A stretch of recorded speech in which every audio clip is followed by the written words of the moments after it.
백년지혜에 오신 여러분 환영합니다. 정년과 은퇴의 시기가 다가오면 나도 모르게 허무함과 두려움이 밀려올 수 있습니다. 하지만 이런 감정을 느끼는 것은 자연스러운 일입니다. 중요한 것은 있는 그대로의 나를 인정하고 차근차근 나아가는 것입니다. 정신의학과 의사 이근후 박사는 90세가 넘은 나이에도 자신의 풍부한 경험을 바탕으로 후배들에게 인생 후반을 즐겁게 살아가기 위한 조언들을 전하고 있습니다. 그가 말하는 평온하고 만족스러운 인생 후반을 위한 3가지의 비결은 무엇일까요? 백년지혜 시작합니다. 몇 년 전에 정년 퇴임을 맞은 제자 한 명이 찾아왔다. 남들보다 유별나게 정년 아리를 겪는 사람이 있는데 그 제자가 그런 듯했다. 노년기에 연착륙하기에 충분한 조건들을 갖추고 있음에도 불구하고 불안하다고 했다. 몸도 불편하고 기억력도 떨어지고 대인관계에서 적절성도 떨어지고 어디에서도 위로받을 곳이 없다는 것이다. 인생이란 다 그렇게 나이 들어 가는 거다라고 조언했더니 더 불안해했다. 어떤 위로가 그에게 합당할까? 사실 나이가 들면 잃는 게 참 많다. 우선 몸이 옛날 같지 않다. 늙는다는 것 자체를 병리 현상으로 보는 학자도 많다. 몸이 온전하지 못해 힘이 들고 정신도 분별력을 점차 잃어간다. 그러니 나이 들어 좋은 일이 얼마나 있을까?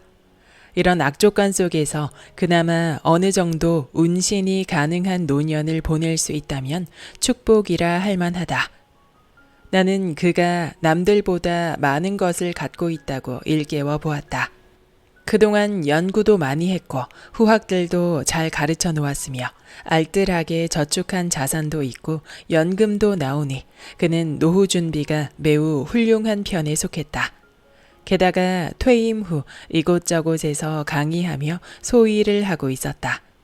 그런데도 그는 지난 날을 생각하면 헛되게 살아온 것 같고 미래를 떠올리면 암담하기만 하단다. 그가 엄살을 피우는 것은 아니었다. 그때 좀 더 이렇게 했으면 좋았을걸 이런 아쉬움은 누구에게나 있다.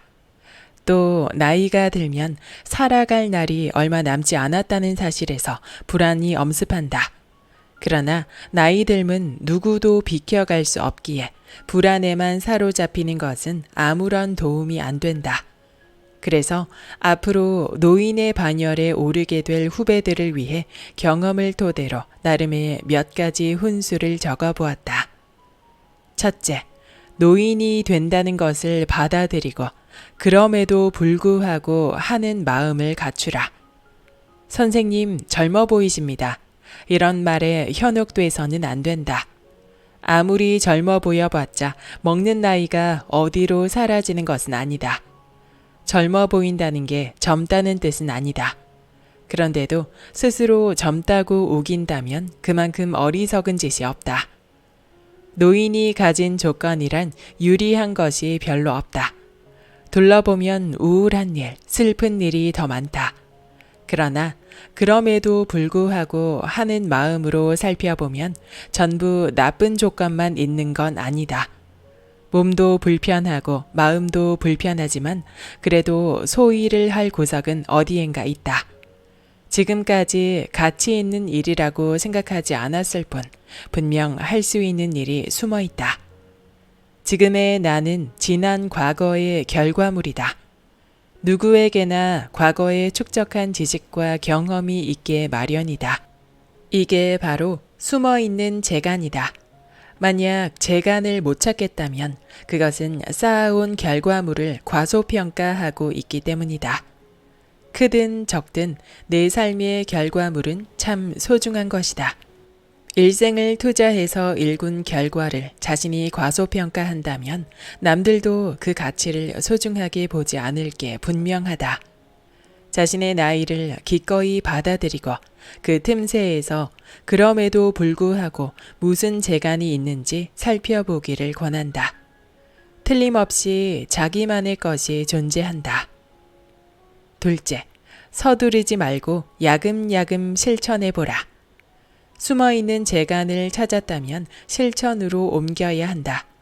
알았다고만 하고 실천이 없다면 머리만 복잡해질 뿐이다. 세월이 얼마 남지 않았다고 초조해하지 말라. 마음만 급할 뿐 몸이 따라주지 못한다. 그러니 조급함은 내려놓고 과정을 즐겨보자. 즐겁지 않은 것이 없을 것이다. 나이가 들면 결과에 집착할 것이 아니라 과정을 즐길 줄 알아야 한다. 젊어서 처절하게 경쟁하면서 살아왔다면 그 가치를 보상받아야 한다. 그 보상이 다름 아닌 야금야금 하는 과정의 즐거움이다. 야금야금은 여유로운 마음에서 비롯된다. 야금야금 행동한다는 것은 마치 가랑비에 옷이 젖는 것과 같다. 여유롭게 과정을 즐기겠다고 마음먹으면 급할 때는 보이지 않던 것들이 점차 눈에 띈다.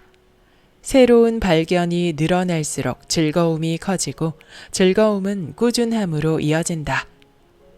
셋째, 내가 거둔 곡식을 남과 비교하지 말라. 장 프랑스와 밀레의 만종은 일과를 끝낸 농부 부부가 경건하게 감사기도 드리는 모습을 그린 그림이다. 나는 이 그림이야말로 노년의 가장 이상적인 모습이 아닐까 싶다. 1년 동안 정성 들여 가꾼 곡식을 수확하면서 지금 이 순간을 온전하게 받아들이는 태도. 곡식이 풍족하든 모자라든 내 노고의 결과로 받아들이면서 기도하는 모습. 나이가 들면 지나온 삶을 그 자체로 온전히 받아들이고 감사할 줄 알아야 한다. 노년기의 평온과 만족감은 과거를 얼마나 수용하느냐에 달렸다고 해도 과언이 아니다. 얼마 남지 않은 삶을 과거에 대한 집착과 미래에 대한 불안으로 흘려보낸다면 얼마나 무의미한가. 봄에 좀 더 걸음을 주었더라면 추수가 얼마 안 되었네. 다른 사람들은 훨씬 수확량이 많던데 하는 생각을 멈추고 지금 가진 곡식을 어떻게 쓸까를 꿈꿔 보길 바란다. 나이 들어 가장 좋은 일을 꼽으라면 단연 책임과 의무로부터의 해방이다. 우리는 과거에 어떤 삶을 살았는가? 먹고 살기 위해, 더 잘 살기 위해 앞만 보며 허겁지겁 달려오지 않았던가? 결과와 속도만 강조하는 세상에서 살아남느라 나와 주변을 돌아볼 여유도 제대로 누리지 못했다. 나이 들어 찾아오는 우울감의 원인 중에는 하고 싶은 일을 마음껏 해보지 못했다는 자책감도 크다. 그렇다면 이제부터라도 진정 자유로운 자신을 꿈꿔보는 것도 가치 있는 일이다. 내가 나답게 살 때 가장 빛나는 나의 존재감이 있다. 하루를 살아도 내 인생이다. 이런 가치를 실현할 수 있는 시기가 바로 노년기이고 인생 후반전에 들어선 때부터 준비하면 더욱 좋다. 우리 생애는 과거도 중요하고 미래도 중요하다. 그러나 오늘이 없이는 아무 소용이 없다. 지금 여기에서 빛나는 행복을 찾아 설계해 보길 바란다. 끝까지 시청해 주신 여러분 감사합니다.